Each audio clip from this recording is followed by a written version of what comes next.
കഥ അർഹത. എഴുതിയത് ശ്രീകുമാരി ടീച്ചർ. അർഹത. നെടുമ്പാശ്ശേരി വിമാനത്താവളത്തിൽ കാത്തിരിക്കുകയാണ് പ്രിയങ്ക. ഫ്ലൈറ്റ് 1 മണിക്കാണ്. പക്ഷേ വളരെ നേരത്തെ വീട്ടിൽ നിന്നിറങ്ങി. വരുന്നത് ഒരു ദേവതയാണ്. അഹങ്കാരികളെയും ദേവതമാർ കടാക്ഷിക്കും. 2 ദിവസമായി ഒരു കരിങ്കല്ല് നെഞ്ചിൽ കെട്ടിവെച്ച ഭാരമാണ്. ആ ഭാരം ഇറക്കി വയ്ക്കാനുള്ള അത്താണിയാണ് വരുന്നത്. അത്താണിയോ? ഇല്ല, തനിക്കങ്ങനെ പറയാൻ അർഹതയില്ല. സ്വന്തം ആവശ്യം വന്നപ്പോൾ പഴയതെല്ലാം മറന്ന് ഓടി വന്നവൾ എന്നേ ആരും പറയൂ. അത്തരം പ്രവൃത്തികളാണ് താൻ ചെയ്തിട്ടുള്ളത്. ഉമിത്തിയിൽ നീറി കഴിയുകയായിരുന്നു താൻ എന്ന് പറഞ്ഞാലും ആരും വിശ്വസിക്കില്ല.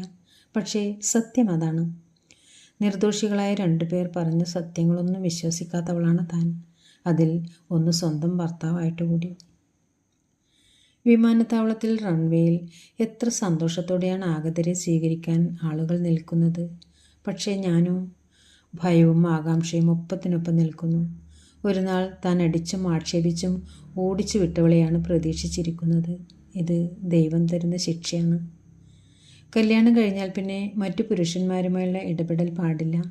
പരസ്പരം വിശ്വാസമുണ്ടായിരിക്കണം എന്ന തൻ്റെ ധാരണയെ തിരുത്തിക്കുറിച്ച് 2 തങ്ക മനസ്സുകൾ താൻ മൂലം നൊന്ത് അകന്നു കഴിയുന്നു.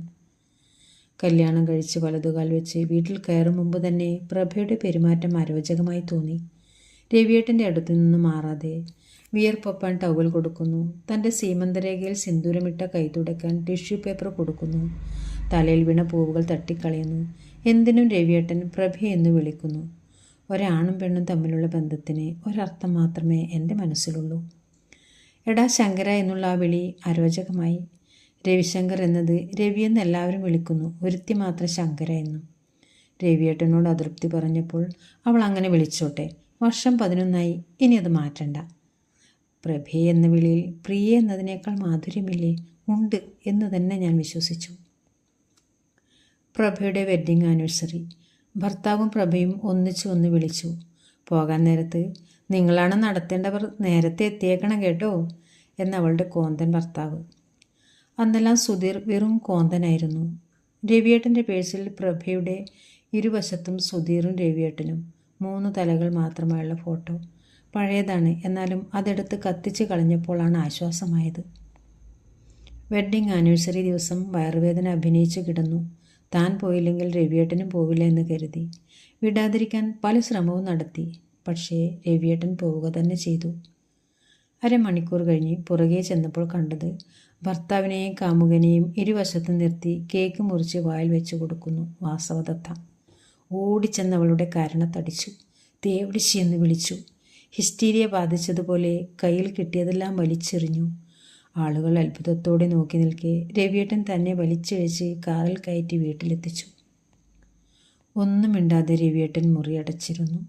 അതാണ് തന്നെ ഏറെ ദുഃഖിപ്പിച്ചത്. ഒന്നടിക്കുകയെങ്കിലും ചെയ്തിരുന്നെങ്കിൽ.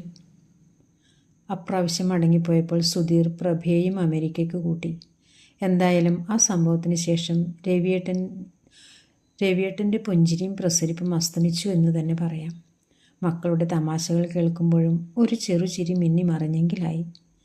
എത്ര വേഗമാണ് രവിയേട്ടൻ്റെ മുടി നരച്ചത്. ശരീരവും ക്ഷീണിച്ചു തുടങ്ങി. കിഡ്നിക്ക് ട്രബിളുണ്ടെന്നറിഞ്ഞപ്പോൾ തന്നെ വിദഗ്ധ ചികിത്സ തേടി. ഒന്നും വിജയിച്ചില്ല. ഡയാലിസിസ് ചെയ്ത് കുറേ നാൾ. ഇപ്പോൾ ഇതാ കിഡ്നി മാറ്റിവെക്കാതെ നിവൃത്തിയില്ല പോലും.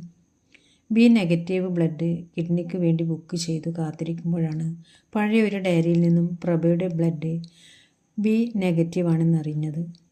ആദ്യമെല്ലാം അടിച്ചെങ്കിലും രവിയേട്ടന് ഛർദിയും ശ്വാസമുട്ടലും ക്ഷീണവും അധികമായപ്പോൾ ഒന്ന് വിളിച്ച് വിവരം പറയാമെന്ന് കരുതി. ഒട്ടും അർഹതയില്ല എങ്കിലും ഭയത്തോടെയാണ് പ്രഭയെ വിളിച്ചത്.